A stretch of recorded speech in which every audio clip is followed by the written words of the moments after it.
Salve Maria. É, como eu disse, né, gosto de começar a aula sempre falando o porquê de ter escolhido esse tema. Primeiro que São Francisco de Sales é o santo da minha devoção, eu diria que é o santo da minha conversão. E nessa semana que se inicia já comemoraremos o dia dele, dia 29 de janeiro. E assim, nós não temos muitas aulas sobre na verdade não temos umas aulas somente sobre São Francisco de Sales. É pouco falado, numa das biografias que eu estava lendo, conta-se que ele é um santo pouco conhecido, infelizmente, e de fato é verdade. Pouco se fala sobre São Francisco de Sales. Enfim, foi o grande pai, né, espiritual aqui de Dom Bosco. É claro, viveram em épocas diferentes, mas para quem é devoto de Dom Bosco, para quem conhece a pedagogia salesiana, vai lembrar muito aqui no que São Francisco de Sales falava. Né? O nome salesianos vem justamente porque o nome da congregação é Pia Congregação de São Francisco de Sales, se não me engano.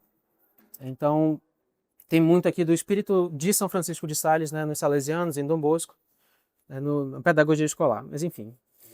Então, eu pensei assim, nossa, eu estava lendo um livro sobre São Francisco de Sales, na verdade, não sobre ele, mas dele, e eu pensei assim, nossa, isso aqui precisa ser compartilhado. Serviu muito para mim, eu acho que ele eu preciso compartilhar com outros. Aí eu pensei em fazer uma aula sobre vários temas, que é esse livro aqui que eu vou até comentar depois com vocês, o Palestras Íntimas, que ele aborda vários temas. E aí, dentre esses temas, eu percebi um que era a caridade. Não importava se São Francisco falava sobre humildade, sobre castidade, sobre obediência, sobre as regras, sobre a missa, em tudo ele citava caridade. Então, é aqui a virtude que vai reger o homem, ele vai dizer, né? A virtude que rege todas as outras virtudes. Então eu pensei, a aula vai ser sobre o conselho e sobre a caridade. Nada melhor do que isso. Eu coletei algumas referências, algumas poucas referências para a aula, né? Então, vou fazer o jabá porque eu acho que esses livros têm na livraria aqui, o Filoteia, o clássico de São Francisco de Sales, Introdução à Vida Devota. Ele escreve a alguma moça que estava. Talvez pensem que é Santa Joana de Chantal, não sei dizer ao certo, mas para alguma moça que estava iniciando ali na vida cristã, e ele dá alguns conselhos a ela. Então ele escreve esse livro e ele chama essa moça de Filoteia. Filoteia seria amiga de Deus, né? A alma que ama a Deus. Então, ele não dá o nome da pessoa, mas ele escreve esse livro a ela. O outro livro que eu me basei foi esse aqui, majoritariamente, foi Palestras Íntimas, segundo os antigos manuscritos publicados pela Visitação. Visitação é a ordem da Visitação que ele fundou junto com Santa Joana de Chantal. E as irmãs coletaram várias homilias, vários textos, pregações que ele fazia a elas em um livro. Então, esse livro é dele, mas não foi ele quem escreveu, né? Foram as irmãs que escreveram a partir do que ele falava. O terceiro eu não tenho, o Tratado do Amor de Deus, não tenho aqui, mas esse é a obra magna de São Francisco, eu diria. Teologicamente, intelectualmente, é o livro de maior peso dele. E os outros três não são de São Francisco, mas são sobre São Francisco. O Espírito de São Francisco de Sales, escrito pelo Dom Jean-Pierre Camille, foi um bispo que conheceu muito bem São Francisco de Sales e foi sagrado bispo por São Francisco. Então, de fato, ele escreve esse livro como se fosse um agradecimento a tudo que São Francisco fez também a ele. O Fioretti de São Francisco de Sales, Fioretti são modelos de escrita, né, de quando se conta a biografia. Esse de São Francisco de Sales, confesso que é um pouquinho moderno até a linguagem, então talvez vejam São Francisco de Sales como um santo muito informal, muito muito raso, como falam dele, mas é um livro bom porque tem vários relatos. E por fim, o São Francisco de Sales, bispo de Genebra e doutor da igreja, do Amadeu de Maguerry, que eu acho, se não me engano, que ele é um historiador.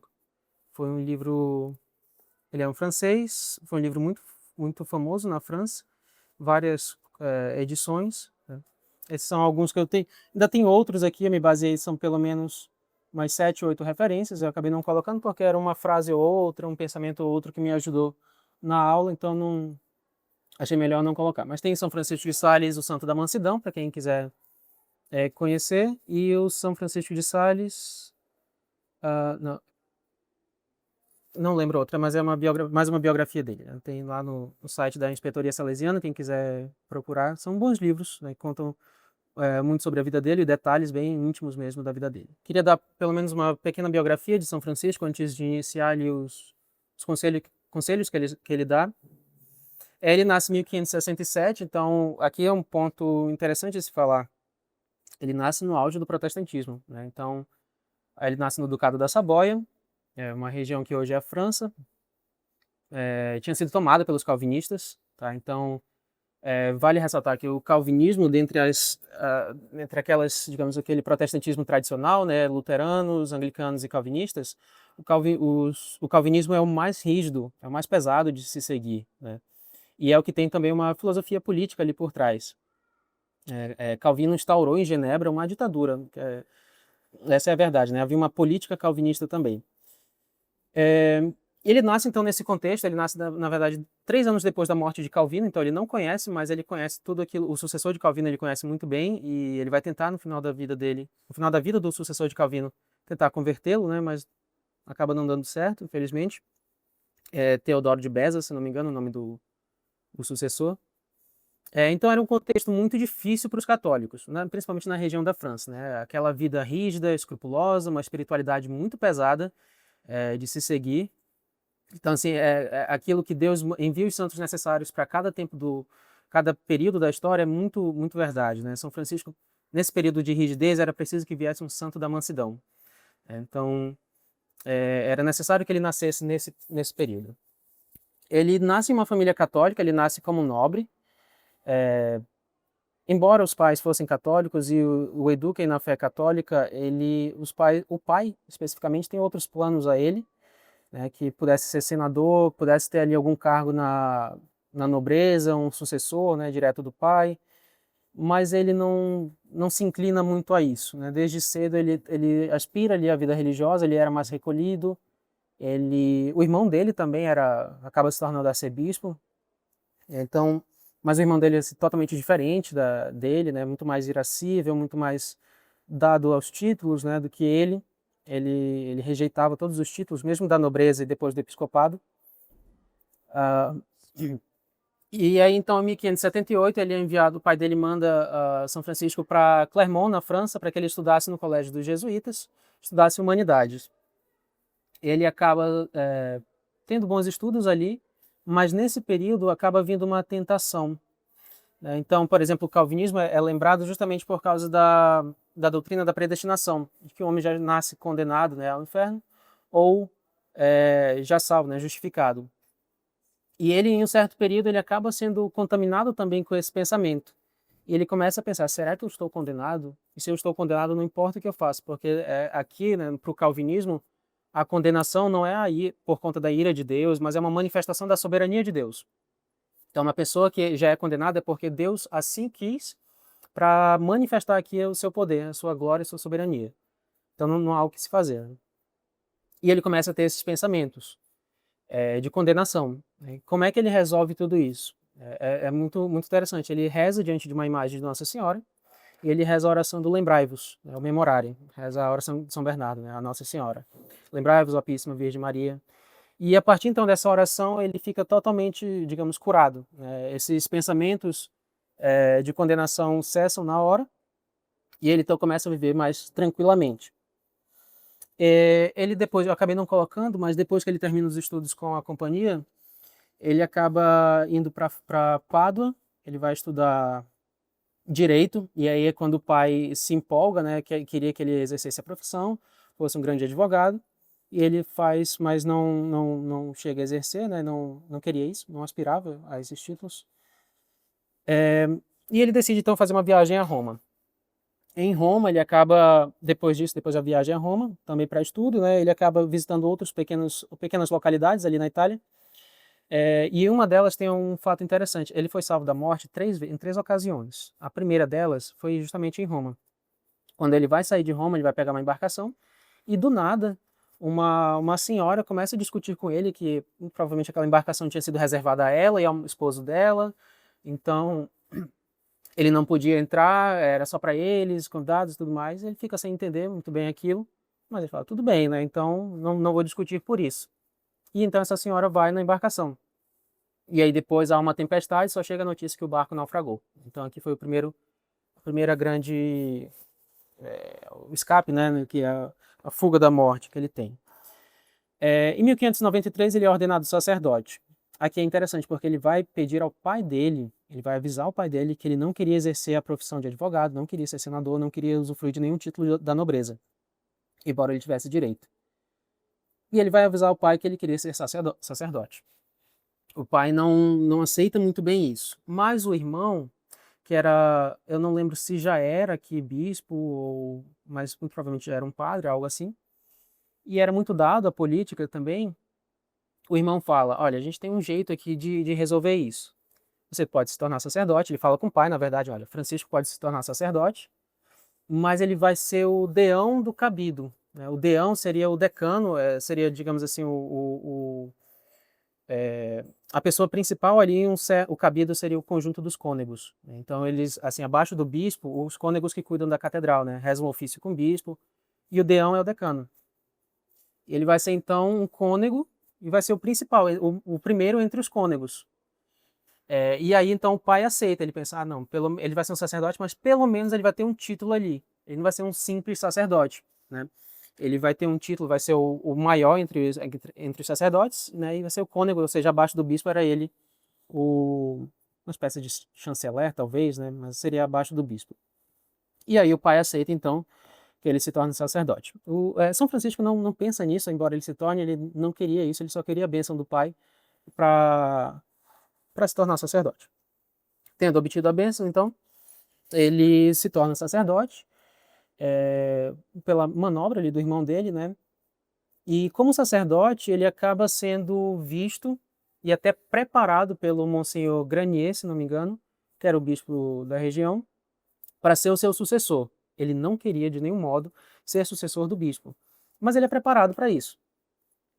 E aí, então, em 1598, se não me engano, acho que foi essa data, aqui há uma imprecisão nas biografias que eu li, ele é sagrado bispo.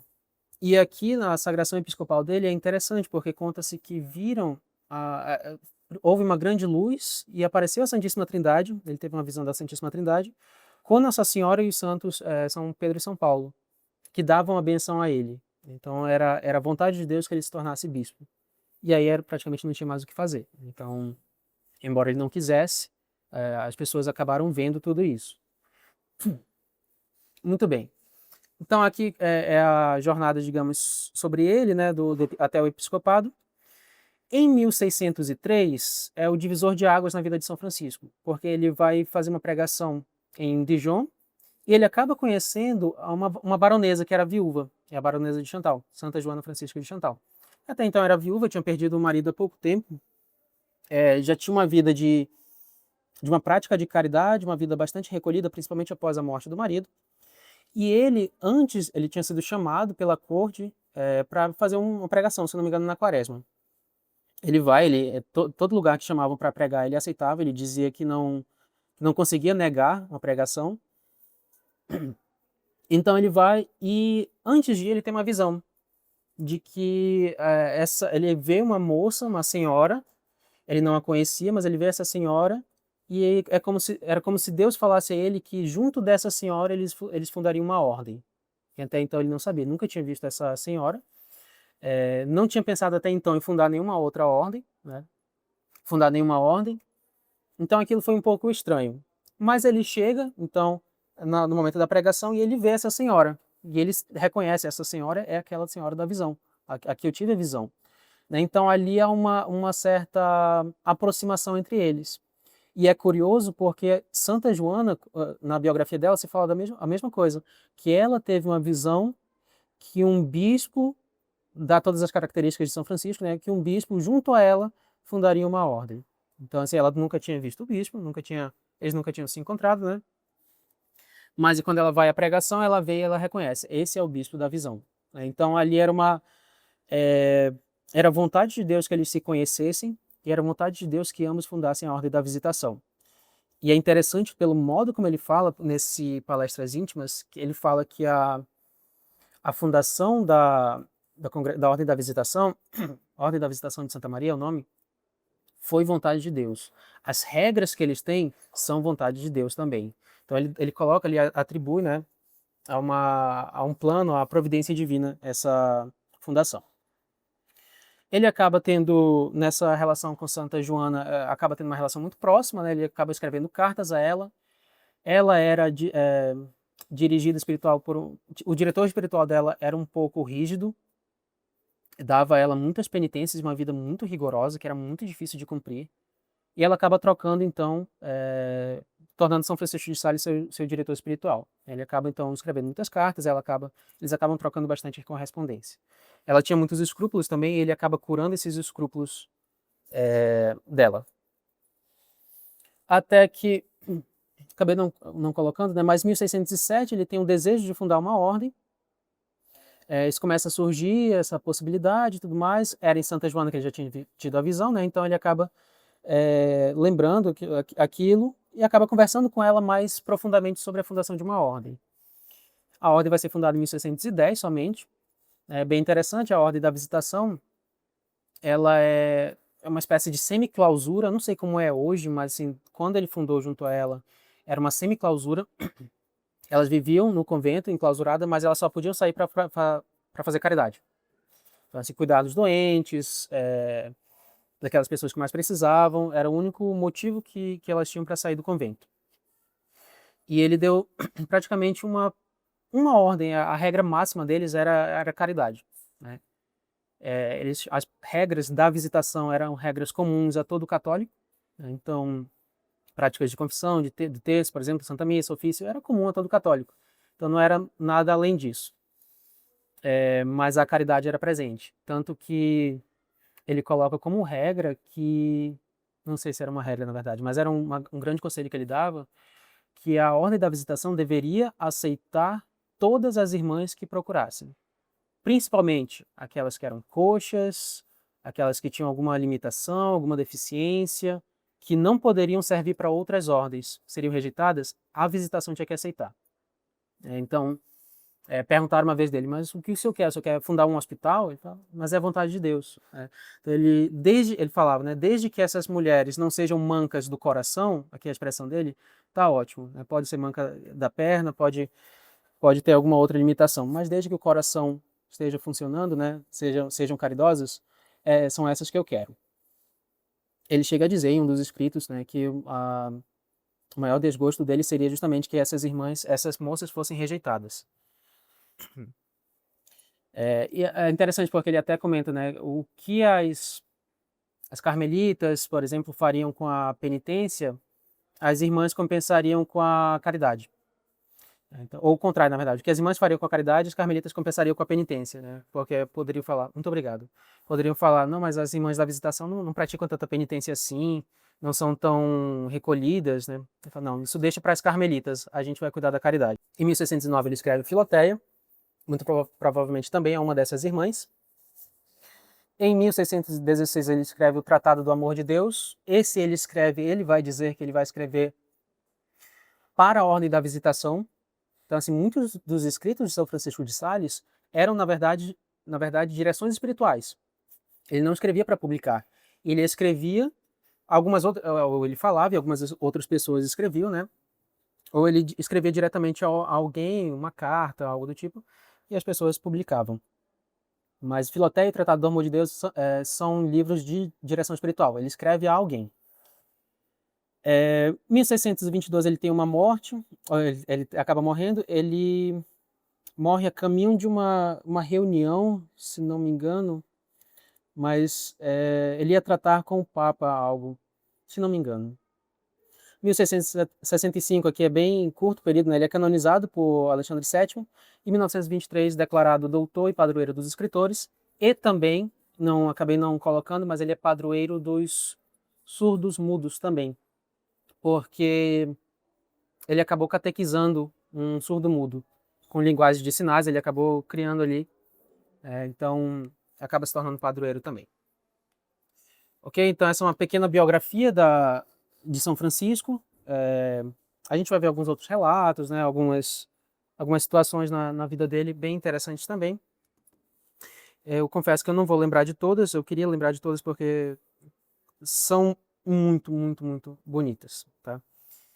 Vocês vão perceber talvez um pouco de, realmente aqui, uma certa informalidade no episcopado dele, tá? Ele não tratava, é claro, como se fosse algo qualquer, mas ele não gostava muito do título, ser chamado de Monsenhor. Monsenhor na França é bispo, né? Não gostava muito desses títulos, das honrarias, ele buscava sempre o mais baixo. Então, assim, era de uma humildade muito grande, muito grande. Muito bem, e aí falando então sobre a caridade, é interessante porque São Francisco, no Tratado do Amor de Deus, ele vai... Primeiro vou dar o conceito de caridade, né? Depois dou alguns conselhos que ele fala. Ele vai falar que há uma diferença entre dileção e caridade. Primeiro que ele diz que as Sagradas Escrituras utilizam o nome caridade porque se utilizasse amor, haveria uma certa confusão com o amor de paixão, algo do tipo, né? Então ele fala, não, então por isso que as Sagradas Escrituras utilizam caridade, mas caridade é amor, tá? Então ele vai só fazer essa distinção aí. Mas depois, no Tratado do Amor de Deus, ele vai começando a desenvolver esse raciocínio, e ele vai falar, então vamos fazer uma diferença, né, aqui, entre a caridade sendo então o amor a Deus, e a dileção sendo o amor aos homens. Seria mais ou menos essa distinção que ele faz, né? Então, por exemplo, a amizade, ela tem um espírito de dileção. Você prefere algo, né? Você, quando fala que algo é dileto, é predileto, quer dizer que isso é preferível, né? Entre várias opções, aquela é a melhor opção. Então ele fala, isso é uma dileção. Você tem isso com um amigo, por exemplo. Entre várias pessoas, uma só é sua amizade, né?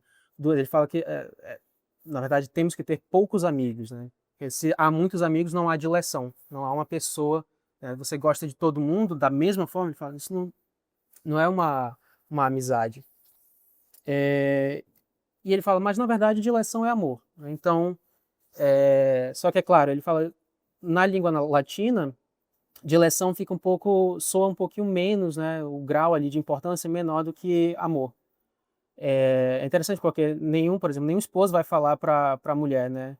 Eu te prefiro, ou você é minha predileta. Ele fala, eu te amo, né? Até porque se fala, você é minha predileta. Peraí, tem outras? Eu sou a primeira entre outras? Não faz sentido, né? Então ele fala, não. Então por isso, né, para não haver essa confusão, né, se chama amor, tá? E aí, então, ele vai falando sobre a caridade. Há duas espécies de caridade aqui, do amor, tá? A caridade para com Deus, que é a caridade perfeita, soberana, que ele vai falar, que ele vai chamar, e a caridade para com os homens. A aula vai ser dividida nessas duas partes.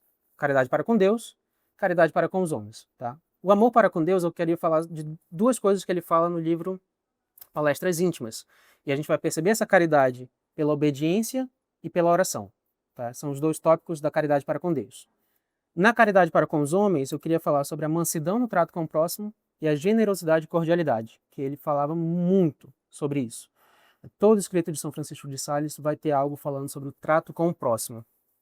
Ele era realmente de uma doçura muito grande, muito grande. É um santo muito, muito essencial aos nossos tempos, né? Enfim, se tratando então de obediência, ele vai dar no livro, numa palestra que ele faz às Irmãs da Visitação, 3 tipos de obediência, né? A obediência a Deus e à Igreja, a obediência religiosa, que é de uma ordem religiosa, né? E a obediência afetuosa. E aí nesse capítulo ele vai tratar sobre a obediência afetuosa. E essa obediência afetuosa teria 3 subtópicos, subtipos também. A obediência cega, a obediência pronta e a obediência perseverante. Tá? São as 3 obediências aqui. Primeiro, sobre isso, ele vai dizer que há uma falsa compreensão do que é uma obediência cega. Tá? E ele vai discorrendo ali um capítulo, alguns parágrafos, sobre essa obediência cega. Talvez a nós, né, também surja ali um mau pensamento do que é. Talvez a gente pense que a obediência cega é algo ruim. Ele vai dizer que não necessariamente. Tá? A obediência cega é o ato de você docilmente, né, fazer ali tudo que lhe é ordenado. E aí ele fala, muita gente pode argumentar, né? Mas se eu obedeço cegamente a alguém, se alguém me manda fazer algo ruim, algo contra Deus, e eu obedeço, eu estaria também pecando ou não estaria pecando? Como proceder nessa situação? Ele fala que isso é longe de cogitação, porque a obediência, ela obedece, né, ela é regida pela caridade, e a caridade nunca vai nos permitir fazer o mal. Então, é fora de cogitação que uma ordem má seja obedecida. Isso não entra como obediência cega. Isso não é obediência, né? Isso não, obediência vem pela caridade, a caridade vem de Deus. Então, isso é uma falsa ordem e é um falso comportamento que a gente tem.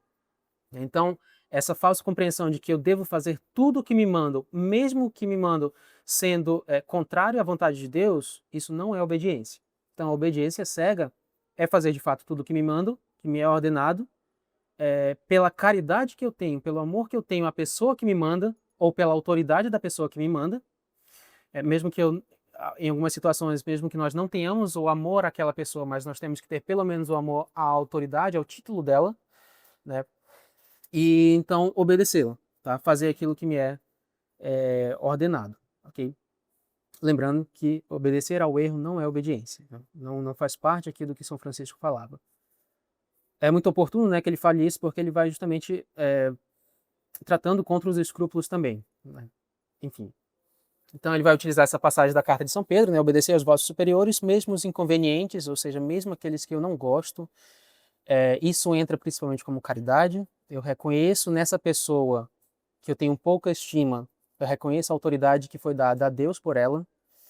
Eu reconheço nela a grandeza. Se for um sacerdote, aqui com certeza eu reconheço nela Nosso Senhor. Eu a vejo como Nosso Senhor, pois ele age em persona Christi, então eu preciso obedecê-lo.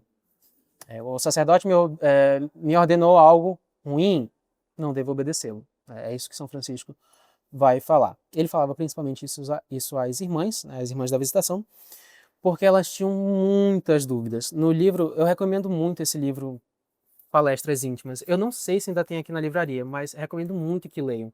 São vários temas abordados e ele fala muito bem às irmãs. E ele coloca lá, num capítulo, né, por exemplo, abordarei sobre esse tema porque a irmã tal me pede, mas fulano de tal me pede outra coisa, e ele começa a falar. Então, ele vai falando o que as irmãs pediam, né? Tem um capítulo que eu não lembro qual é, se é sobre obediência ou sobre as regras,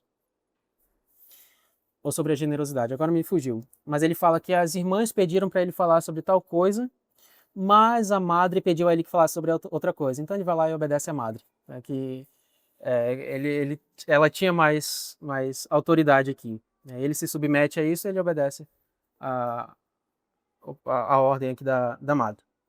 Mas depois, nos outros capítulos, ele vai respondendo às irmãs. E é mais engraçado, eu pelo menos acho engraçado, né? Que as irmãs têm muitas dúvidas sobre relacionamento, né? Escreviam a ele: como eu devo me portar diante do comportamento tal de uma irmã? Eu devo reportar isso à madre, à superiora? Como eu devo tratar a irmã tal que faz isso? Então, acho que muito provavelmente ele escrevia muito sobre caridade porque ele via que o terreno ali onde ele estava, que as irmãs talvez não se dessem tão bem assim. Então, era muito difícil. Até porque, como eu disse, a ordem dele é que se aceitasse todo tipo de irmã, né? Então, todo tipo de moça ali deveria ser aceita, desde que, como ele disse, né, não fosse manca do coração. Desde que tivesse um pequeno amor, uma caridade pelo menos, ela deveria ser aceita. Então, eram irmãs, por exemplo, coxas que necessitavam da ajuda de outra, e era muito penoso a outra irmã que todo o tempo ficasse junto a ela, né, nas necessidades, enfim, todas as dificuldades, né? Então, elas escreviam muito a ele, e é bem interessante o modo como ele nunca se zangava, sempre respondia, sempre fazia pregação a elas, tá? Enfim, ainda aqui um ponto interessante, né? Pelos escritos de São Francisco de Sales, ele vai dizer que a obediência é justamente essa. A gente tem uma inclinação a obedecer de fato. E é pela inteligência, porque a gente reconhece na ordem do nosso superior que ele tem autoridade para ordenar e nós temos que ter, pelo menos, a submissão. E temos que obedecê-lo. Então, isso como é que eu posso dizer? Isso entra na nossa inteligência, mas a caridade ela está além. A caridade não é só pela inteligência, é pela vontade. Então eu posso ter o conhecimento de que, de fato, eu preciso obedecer essa ordem. Mas se eu não tiver a caridade de obedecê-la, não vou conseguir.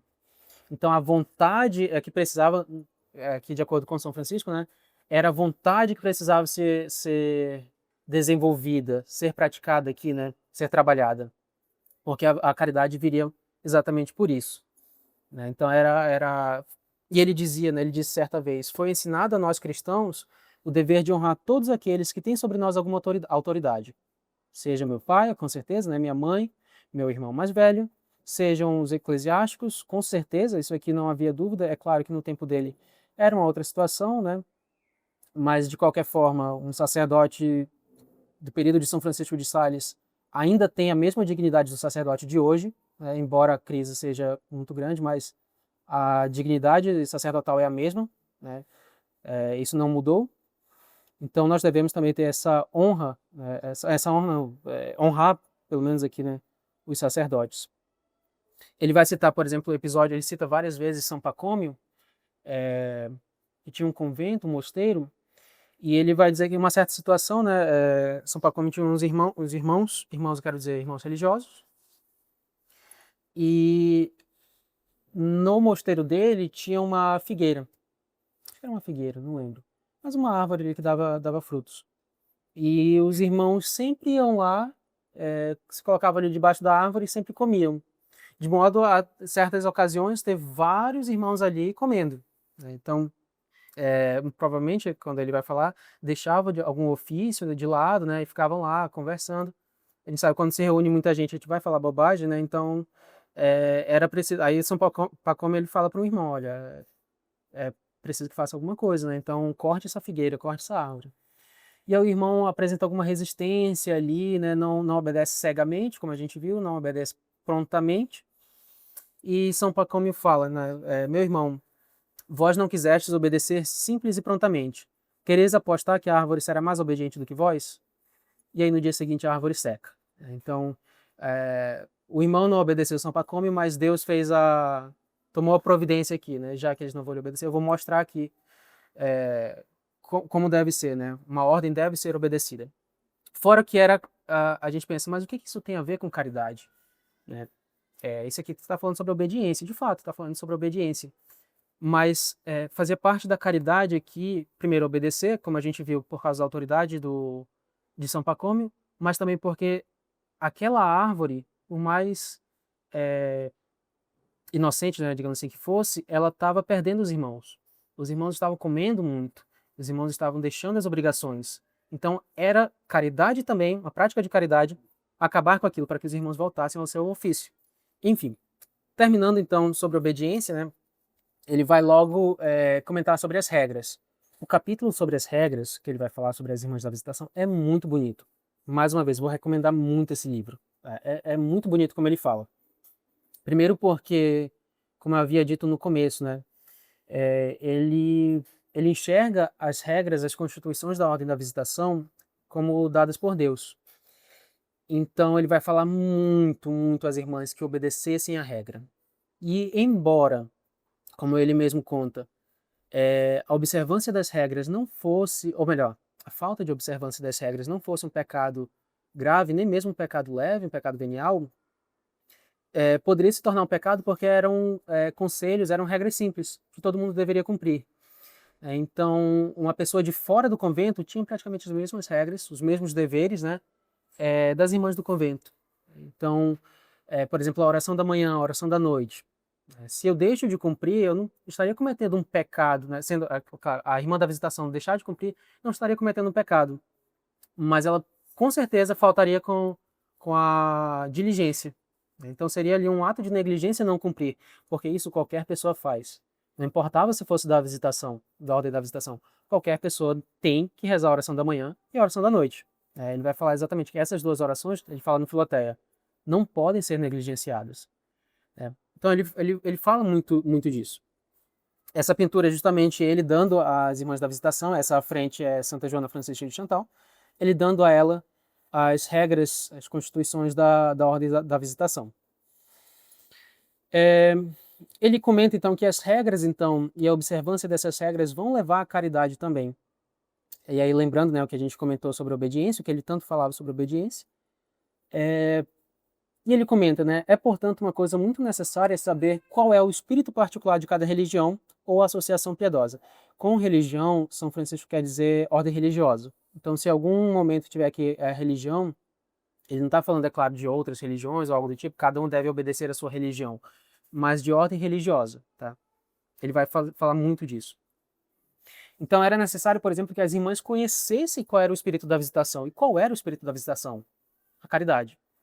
Portanto, era necessário que elas tivessem em tudo, principalmente na observância das regras, o espírito de caridade, né?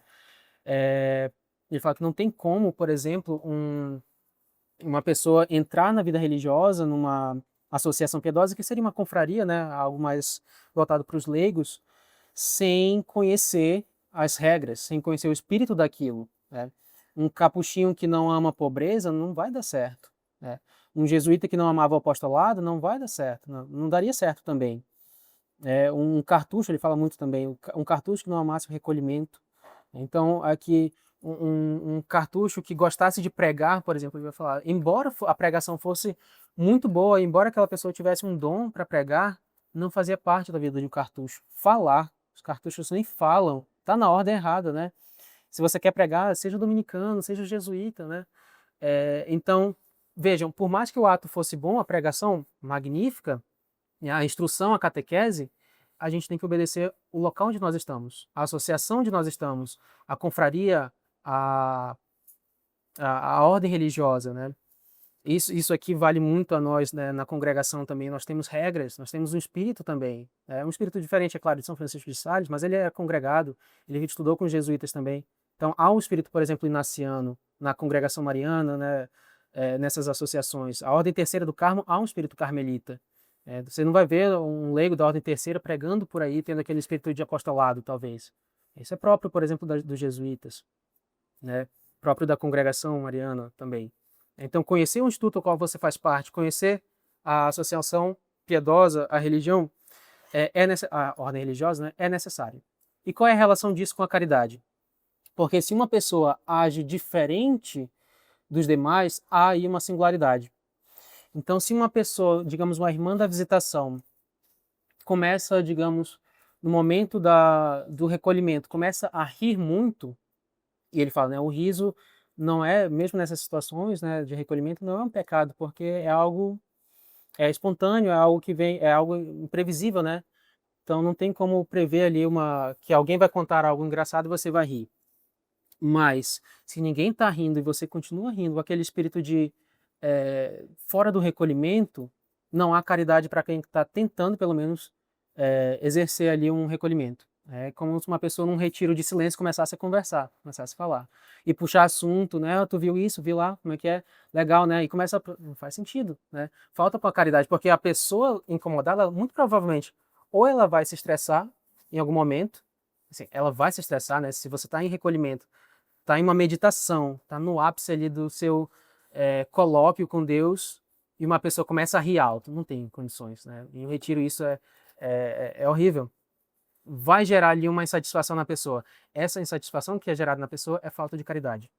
Então, a singularidade que São Francisco falava aqui, uma irmã que não seguisse as regras, ou que seguisse a regra de outro instituto, por exemplo, por mais que fossem boas regras, faltava caridade.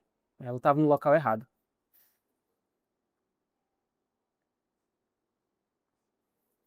E ele vai comentar com elas também, com as irmãs, né? Sabeis o que é ter amor do fim do Instituto? Ou seja, sabe o que é amar o fim aqui, no nosso fim último aqui no Instituto da Visitação? É observar as regras, né? A exatidão na observância dos meios de chegar a esse fim, né? Tais são as nossas regras e constituições. Qual era o fim aqui? Qual é o fim? Ele fala das ordens religiosas. A caridade, né? A gente precisa saber, todas elas têm o mesmo fim, a gente precisa saber onde vai se encaixar aqui. Se é no apostolado, se é na pregação, se é nas penitências, né? Enfim, ou no recolhimento e nas obras de caridade das Irmãs da Visitação. Então vejam que no final das contas o que ele falava era de fato algo pequeno, vou colocar aqui entre aspas, né? Algo simples que dava para cumprir, mas que era muito necessário, né? Então era muito grave, né, o não cumprimento disso aqui. Embora o descumprimento das regras na ordem da visitação não fosse nem mesmo pecado venial. Mas é claro, a gente não vai fazer as coisas só porque, ou deixar de fazer só porque não é pecado, né?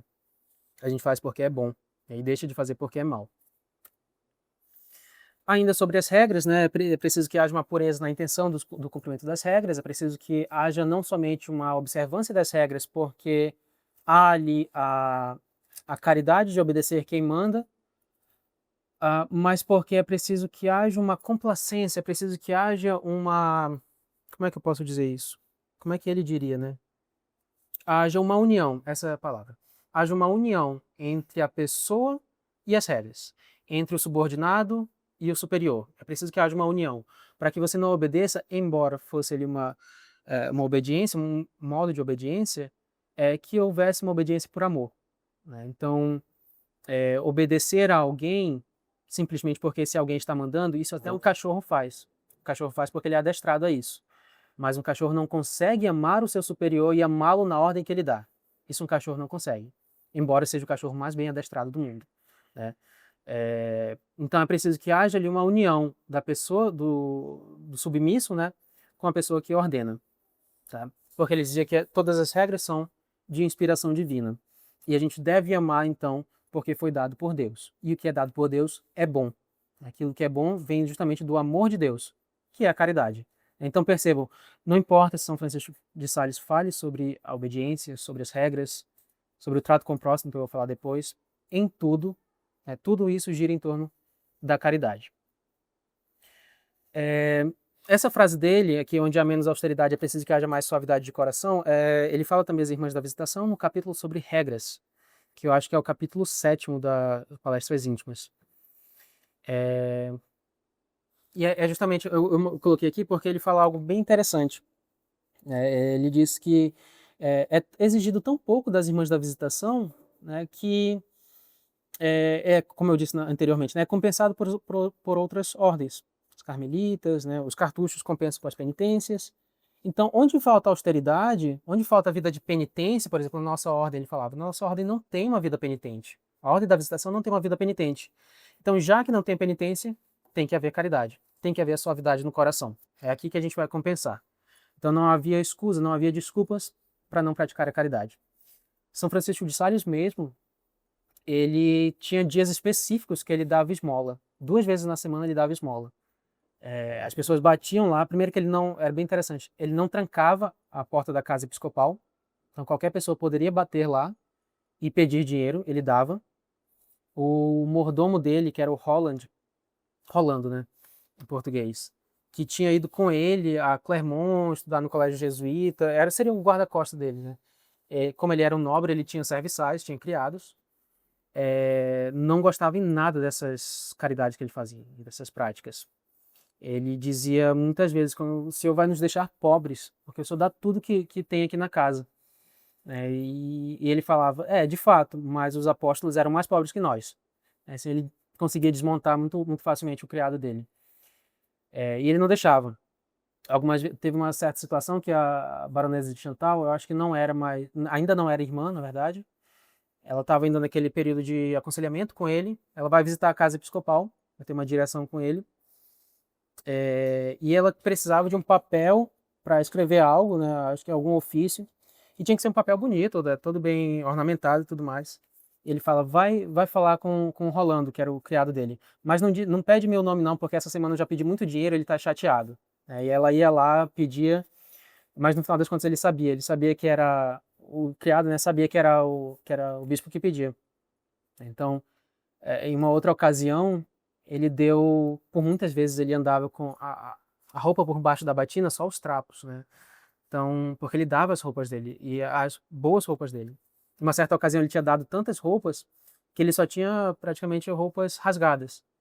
E aí ele dá para um criado dele, ó, distribua essas roupas aqui a algum morador de rua, alguém precisa. E aí um tempo depois o morador de rua foi lá na casa episcopal e falou assim, ô bispo, olha essa roupa que me deram, toda rasgada. E era a roupa dele.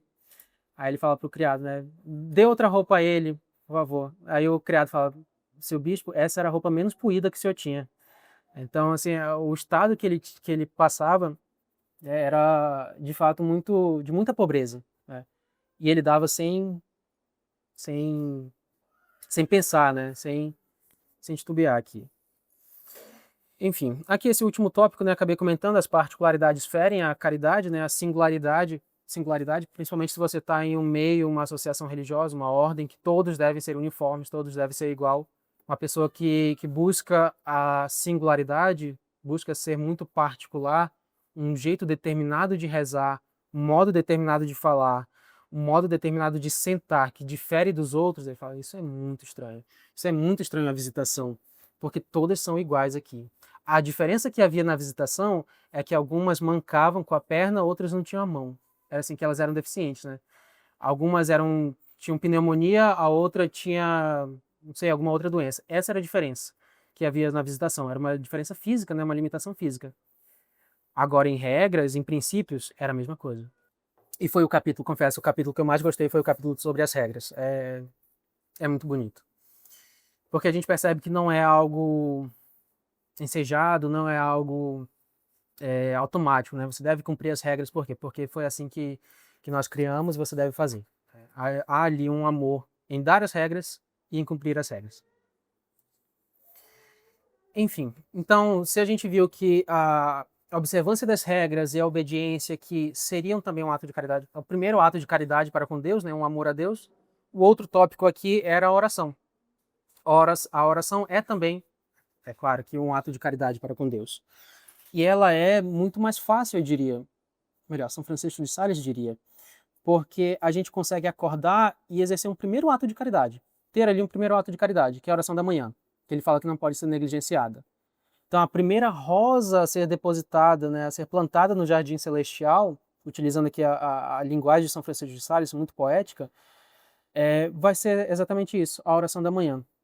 Na oração da manhã, no exame preventivo que nós fazemos pela manhã, nós conseguimos até mesmo prever ali alguma, como é que eu posso dizer, algum evento que a gente possa exercer a caridade. Então ele falava, por exemplo, fiz a oração da manhã, ofereci essa rosa a Deus, né?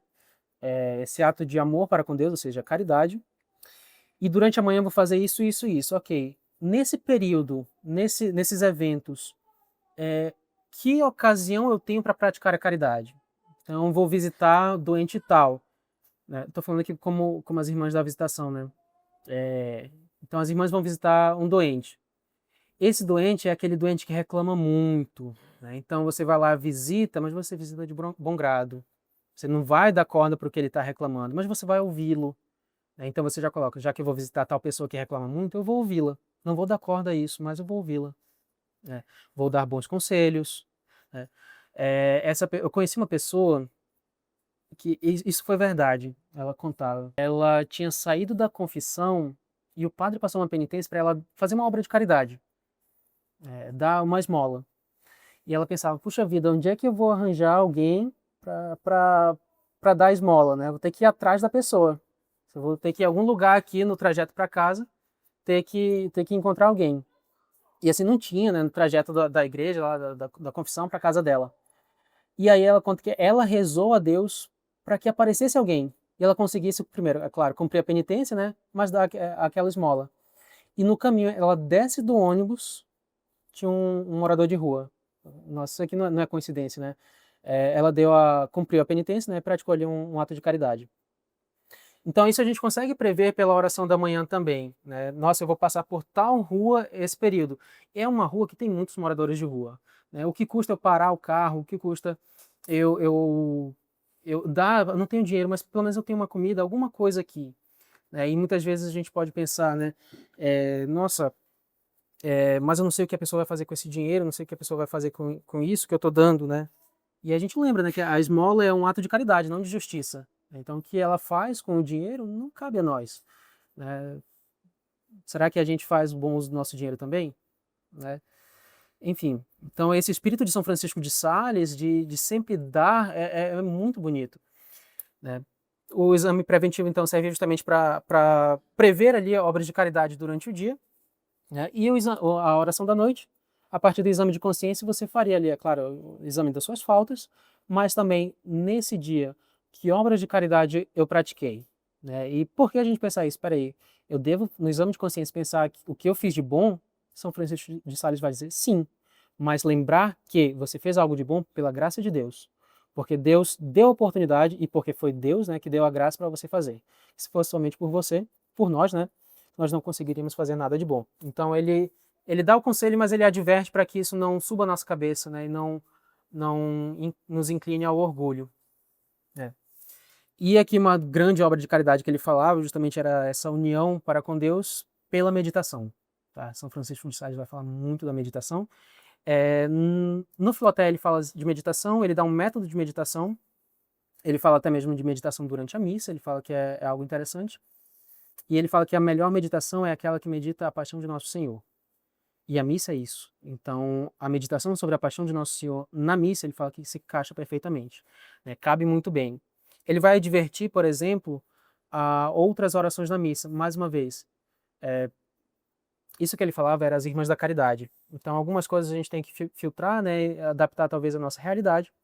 Mas, por exemplo, ele falava, no Palestras Íntimas, ele fala que não é muito, acho que eu coloquei aqui, não é muito adequado, não é esse termo que ele utiliza, mas eu não me veio nenhum termo agora à mente, que você reze o terço durante a missa. Ele não vai dizer pecado, tá? Mas porque você vai meditar outra coisa que não é a paixão de Nosso Senhor. E embora não fosse nenhum erro, seria importante, ele fala, é importante que você se una à intenção do sacerdote, que a intenção do sacerdote é a intenção da igreja. E ali, meditar a paixão de Nosso Senhor é mais adequado, né? Se encaixa melhor.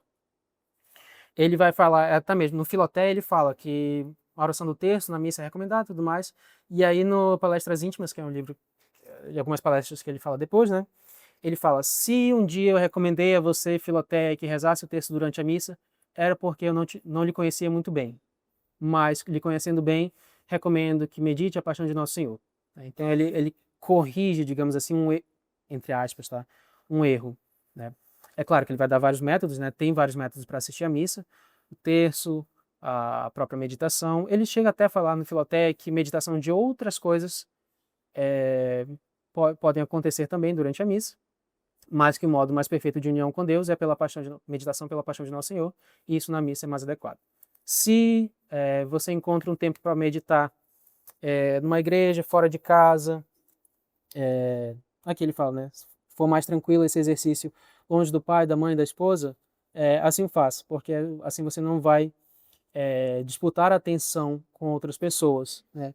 E aqui vai haver o que ele vai falar no início de dileção. É claro que a meditação é boa em qualquer lugar, mas na igreja é melhor. Porque na igreja há uma dileção. Eu escolho a presença de Nosso Senhor. Eu escolho estar junto ao Nosso Senhor e meditar junto a Ele, né? Se eu medito em casa, é claro que cada um tem seu modo de vida, né, seu estado de vida a cumprir.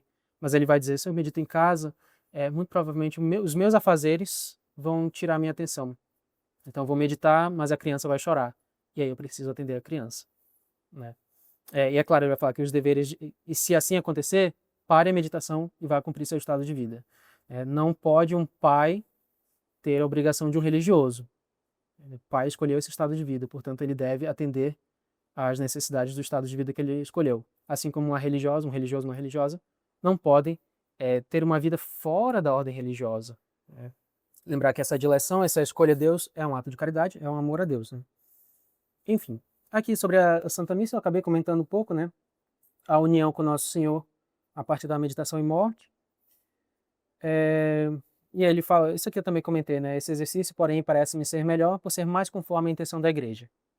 Né? Embora, é claro, não há reprovação a outros métodos de assistir à missa. Tá? Mas também vale um ponto aqui que nesse tempo não as respostas na missa eram somente o acólito falava. Então o povo assistia de forma muito passiva mesmo, não falava nada, não respondia nada. Então por isso ele fala que é um espaço bom para meditação, né? Enfim. E aí então, tendo falado sobre o trato para com Deus, né, a caridade, o amor para com Deus, pela oração, pela obediência, pela observância das regras, ele vai falar sobre o trato para com o próximo, a mansidão no trato com o próximo. Isso ele vai falar especificamente no Filoteia, é o ato de caridade para com o próximo, para com o homem. Extraído muito desse versículo, né, Deixa-te a mea quia mitis sum humiles corde, que é aprender de mim que sou manso e humilde de coração. Se não me engano, é Dom Jean-Pierre de Camus que escreve o Espírito de São Francisco de Sales, que vai dizer que esse é praticamente, né, o versículo da vida de São Francisco de Sales. Né? Se quer conhecê-lo, a gente pode dar a biografia de São Francisco de Sales por esse versículo, né, que ele era manso e humilde de coração. Enfim, e aí sobre a mansidão no trato com o próximo, ele vai falar que ela deve ser uma mansidão unida à caridade, é claro, eu devo amar a pessoa, mas essa caridade, essa mansidão não deve ser cerimoniosa. O que ele quer dizer com isso? Ela não deve ser forçada. Eu devo me propor e trabalhar a minha vontade a amar aquela pessoa. E quem a gente ama? Principalmente, ou melhor, quem mais precisa do nosso amor? Os inconvenientes. Então São Francisco de Sales vai dizer, é muito fácil você gostar de alguém bom, e você sorrir, e você fazer um rosto bonito quando uma pessoa boa está ao seu lado. Mas a virtude está em você ter um sorriso no rosto enquanto uma pessoa inconveniente está ao seu lado. Né? Então, aqui é o grande ponto. Por quê? Porque ele mesmo vai responder. Porque Nosso Senhor não veio aos justos, mas aos pecadores. Então, por que nós queremos sempre os justos? Né? Não, eu vou me juntar com essa pessoa porque essa pessoa, ela me agrada mais. Ela me causa mais estima. De fato é uma boa pessoa, e é claro que a gente deve, ele fala isso, né? Se aliar, se juntar a boas pessoas. Mas e aquelas pessoas que são rejeitadas se todo mundo pensasse assim, né? E aquelas pessoas que são rejeitadas por todos? Ficarão sem amigos? Ficarão sem cuidado? São essas pessoas que mais precisam da nossa união, do nosso contato. Na diocese dele, por exemplo, muitos padres rejeitavam no confessionário aquelas pessoas mal cheirosas, os doentes. E quem é que então acolhia todas essas pessoas? Era ele. Ele dizia, né, vão ao meu confessionário. Não porque ele queria a atenção de todos, olha, eu cuido dessas pessoas, mas porque ele tinha muito medo que essas pessoas fossem feridas pelos maus sacerdotes que a rejeitavam. Então era o confessionário dele que elas deviam ir. E ele sempre tinha uma bolsinha, antes de ir para o confessionário, ele colocava uma bolsinha, uma quantia de dinheiro e escrevia o valor. Então ele tinha no confessionário dele, várias bolsinhas de dinheiro. E quando o penitente falava alguma coisa, ele percebia, nossa, fulano de tal está passando por uma necessidade. E ele ia lá, dava o valor à pessoa, a bolsinha. A pessoa saía perdoada e com dinheiro no bolso, né? Então devia ser muito bom confessar com São Francisco de Sales. Mas enfim, né? Ele suavizava ali a alma e o corpo, né? Mas enfim, ele tinha um cuidado muito grande, né? Percebam, a ordem da visitação sendo fundada para acolher essas moças, né? O trato no confessionário também com essas pessoas, né? Enfim, era de fato muito... É muito bonito quando você lê isso sobre São Francisco, né? Ele tinha um contato muito grande com essas pessoas, né? Ele, como eu disse no início, né, ele não gostava muito das formalidades, ele não gostava até mesmo que as pessoas o chamassem de monsenhor, de dom, ele preferia que chamasse de padre. E aí perguntaram, por que de padre? O senhor é um bispo, né? Então, porque padre é pai. E eu sou um pai para essas pessoas. E ele dizia aos sacerdotes dele, vocês devem ser pais a essas pessoas. Olha o nome que vocês carregam, padre. Então, a rigidez, um pai com toda certeza deve ser rígido, mas rígido no sentido de firmeza, como ele falava, né? Não deve ser flexível, né? Um pai muito flexível. É claro, eu não sou pai, mas eu quero dizer que é porque São Francisco de Sales fala, eu estou só parafraseando São Francisco, né? E aí, se houver alguma chateação, foi São Francisco de Sales quem falou, né? Mas, enfim, a rigidez de um pai, ela é pela inflexibilidade no princípio, mas o modo de agir é pela suavidade, é pela doçura, né? É claro, não é ser mole, ele mesmo vai falar isso, né? Não é ser mole, mas é ser doce, no final das contas. Ninguém apaga o fogo com fogo, precisa de água, ele precisa do oposto. Então, diante por exemplo, de algum pecado que era cometido, né, algum escândalo cometido pelos seus fiéis, ele não aumentava o tom de voz, ele não fazia ali alguma homilia com alguma indireta, por exemplo. Né, ele ia ter justamente conversar com esse fiel seu, né, essa ovelha, e nessa conversa ele dava ali os conselhos, né, muito a essa pessoa, uma coisa mais dirigida, uma coisa mais direta. Né. Enfim, digo-te, Filoteia, que esta vida é uma viagem que temos que fazer para atingir o céu, e não nos zanguemos no caminho. Aí, a vida é uma peregrinação. Então, se a gente se zanga no caminho, a gente se perde, a gente trava, a gente para. né? E estar parado na vida espiritual é retroceder, né? Então, a gente deve sempre é, avançar, né? E a gente avança pela caridade. Dizia São Francisco de Sales também que no trato com o próximo a maledicência é a grande vilã, né? Ela quem vai ferir a caridade, e muitas vezes essa maledicência ela vem de um juízo temerário, né? Ela é fruto de um juízo temerário. E aqui, esse juízo temerário, ele fala que é muito maléfico, porque nós fazemos às vezes de nosso Senhor. Nós nos achamos que nós somos juízes de alguém. E ele mesmo vai falar, se alguém, por exemplo, se embriaga, você não deve chamá-lo de bêbado, de embriagado, porque você não sabe se aquilo foi a primeira vez dela. Não que ela, claro que ele vai dizer, ah, não, tá tudo bem, mas no sentido de que a gente não pode, por um ato, determinar, dar aqui, digamos, a característica geral de uma pessoa. Ele é um embriagado. Não, ele se embriagou. né? E mesmo que soubéssemos que ele é de fato um bêbado, nós não temos autoridade sobre ele. Depois de tudo isso, né, depois de tudo que ele fala, ele vai dizer também que uma pessoa que tem um ofício de autoridade é diferente. Ela tem a razão, ela tem um motivo, né, e a obrigação de dar esses conselhos e exercer a autoridade. Mas uma pessoa que não tem, que tem o mesmo grau, digamos assim, de outra, por exemplo, as irmãs na ordem da visitação, se você não é a madre, a mestra dos noviços, você não tem, ou você é um noviço falando com um noviço, você não tem essa autoridade, nem mesmo essa obrigação. Então, a maledicência, ela vai ferir a caridade, ele vai dizer que é um assassinato, você acaba assassinando a reputação de uma pessoa. E se você acaba assassinando a reputação de uma pessoa, você deve restituí-la. Tá? Então, muitas vezes, ele mesmo dizia, né, se em uma conversa alguém começa a falar mal de alguém, a gente tem duas opções. Ou você dá boa fama à pessoa, né, que está sendo a vítima daquela conversa, ou você se afasta. Né? Então a gente não tem uma terceira opção de ficar ali e falar, não, de fato é verdade, fulano de tal é uma pessoa horrível. A irmã tal, nossa, a irmã tal não faz nada, né? Eu tenho que fazer tudo com ela, tudo para ela. Não. Né? Então, se você não tem nada a dizer, melhor se afastar. Né?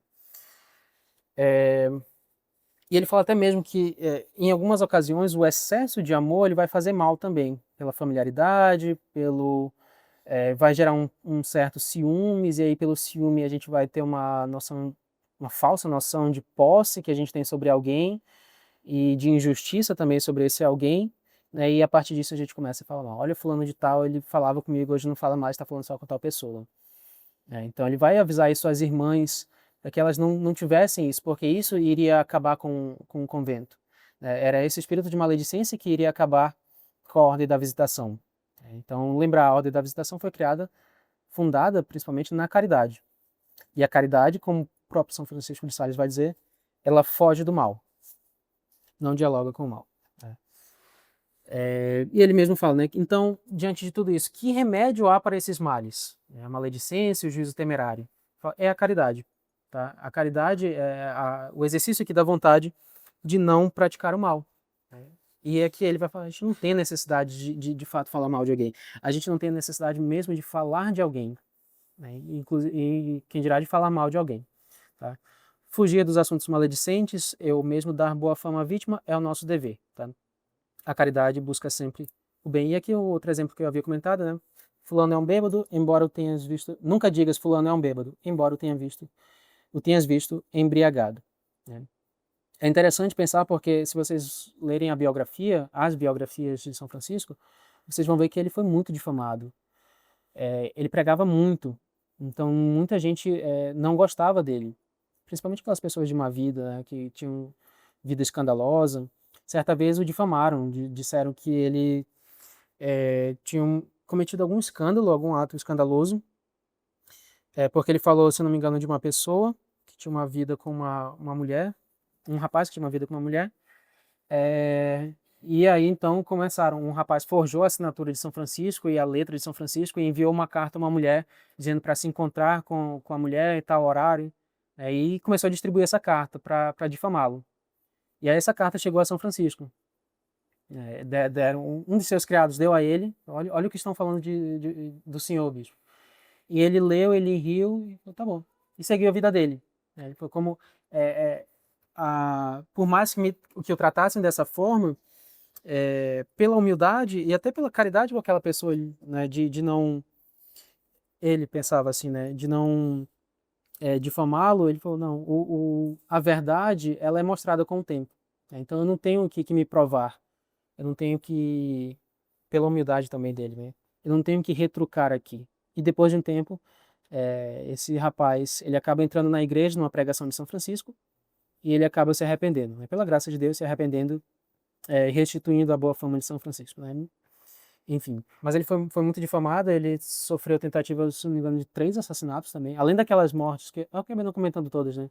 Que ele escapou, os calvinistas tentaram matá-lo 3 vezes, se não me engano. Então, ele fazia muitas viagens, né? Então era, era difícil para ele também. Até porque ele vivia muito, ele vivia mais na rua do que no Palácio Apostólico. Então, Palácio Episcopal, desculpa. É, então era muito fácil, se alguém quisesse assassiná-lo, era muito fácil. Uma vez tentaram, mas ele, conversando com a pessoa desistiu de matá-lo. Era um calvinista, depois se converteu. Enfim, ele convertia as pessoas simplesmente conversando com elas. Um pregador disse, olha, se você quer, não posso dizer, se você quer um debate, uma pregação intelectual, que pregue a verdade, me chame. Mas se você quer converter os calvinistas, chame o bispo Francisco de Sales. Ele vai conseguir. Ele convertia falando. Tá? E aí no outro tópico, né, o último tópico aqui sobre a generosidade e cordialidade, esse na pintura, é São Vicente de Paulo, eles tiveram contato também. São Francisco de Sales vai recomendar São Vicente de Paulo a ser o diretor espiritual das Irmãs da Visitação em Paris. São Vicente de Paulo vai dizer sobre ele que ele foi a figura perfeita de Nosso Senhor na Terra, a figura mais próxima de Nosso Senhor na Terra. Então é realmente algo grandioso, né? Vindo de São Vicente de Paulo, que era das práticas de caridade, né? Uma pessoa muito grande de fato, elogiar dessa forma São Francisco. Mas ele também falava de São Vicente. Ele falava o Padre Vicente é o padre mais santo desse século. E já pensou, né? Essa amizade aqui devia ser muito boa, né? É uma amizade santa, né? Então, e ele não, é interessante que ele não gostava de ser chamado de santo. Santa Joana escrevia nas cartas ao santo bispo, e ele dizia santo não. E aí em francês, né, ele queria ser chamado ele dizia que era melhor ser chamado de sot. Eu não sei se é essa pronúncia, mas ele queria ser chamado de sot, que seria como bobo, e não saint, né, santo. E ele não gostava de nada disso, né, ser chamado de santo. Mas enfim, escrevendo dessa forma, e ele até mesmo vai dizer em uma correspondência a Santa Joana que parasse de chamá-lo de santo bispo, porque ela não sabia das faltas dele, e não foi dado a ela o poder de canonizar ninguém. Então, se ela não podia canonizar, não pode considerá-lo santo. Querendo ou não, ele colocou Santa Joana no lugar dela, assim, mas de um modo bem... não que ela tivesse feito algo errado, mas de um modo bem sutil. Ele era um pouquinho irônico com as irmãs também. A relação dele com as irmãs era muito boa. Mas enfim, se tratando aqui da generosidade para com o próximo, né, ele dizia que isso deve ser com amor sincero, havia comentado anteriormente, e nós devemos dar provas da nossa afeição. Então, aquele primeiro ato de, por exemplo, você suportar alguém que é inconveniente, e fala, isso é bom, você suporta, mas é bom que você dê provas dessa sua afeição, que você dê um sorriso, que você puxe um assunto com aquela pessoa, né, para que a pessoa saiba que pelo menos por você ela é amada, né? Então, isso é muito pesado, né? A gente, lendo aqui a biografia de São Francisco de Sales, a gente faz um exame de consciência muito facilmente. Como eu sou para com o meu próximo, né? Então, contribuir, essa é a fala dele, né? Contribuir nas conversas com a nossa alegria, não com o rosto franzido, melancólico, né? Para que a pessoa perceba que aquela conversa está enfadonha e que você, na verdade, quer ir embora. Ou que a pessoa chegue e você vire o olho porque você não suporta aquela pessoa. Isso é uma falta de caridade imensa, é tremenda. Então, por mais que você não goste, aqui qual é o ato que a gente deve? Você não gosta dessa pessoa, eu vou embora para não praticar nada disso, né? E achar que eu estou sendo caridoso porque eu estou indo embora e não estou mostrando a pessoa que eu não gosto dela. Não. Qual é o que eu devo fazer? É mostrar a pessoa que eu gosto dela E como eu vou gostar dessa pessoa? Exercendo minha vontade. Ou seja, ficando para ouvi-la, ficando para conversar com ela, ajudando-a desse modo. Né? Ele enfatizava muito isso, muito isso. Então percebam, não importa, mais uma vez, se é pela obediência, se é pelas regras, pela oração, pela generosidade, tudo isso é regido pela caridade. Sem a caridade, isso fica automático. A gente participa da missa de modo automático. Sem a caridade, nem mesmo é possível meditar. Né? A gente faz uma leitura espiritual, talvez, mas a meditação, a união com Deus, não é possível. Né? Observar as regras sem a caridade vira escrúpulos. Né? Então, é necessário aqui que haja uma caridade, que haja um amor. Lembrando do que ele falava sobre obediência, pela autoridade que lhe é imposta, né? E quem nos impõe todos esses mandamentos? Deus. Então, aqui a gente não tem mais como objetar. Né? Pela autoridade de quem impõe, pela ordem que lhe é dada e pela sua submissão. Né? Então, não tem como não obedecer, não tem como não praticar esses atos de caridade, né? E de cordialidade para com o próximo, já que não somos juízes do nosso próximo. Né? E por fim, eu termino com essa frase de São Francisco, que é uma das frases mais bonitas, que ele fala isso a seu criado. Quando muitas vezes os moribundos iam lá, moradores de rua, muitas vezes rudes, né, mal educados, mal cheirosos, iam jantar com ele. E falavam, seu bispo, aqui a gente não tem lugar, olha essas pessoas que estão aqui. O odor não é nada agradável, reclamavam muito, coitados, dos odores. E ele falava, mas então só existe Deus e eu para amar esses pecadores? Querem que eu recuse minhas lágrimas por aqueles pelos quais Jesus derramou seu sangue? E ele acolhia. Então, não tinha como os seus criados aqui não obedecerem. Ele conseguia, mais uma vez, desmontá-los, né, com uma simples frase, um simples ato de caridade. Tudo bem? E aqui a gente termina. Alguma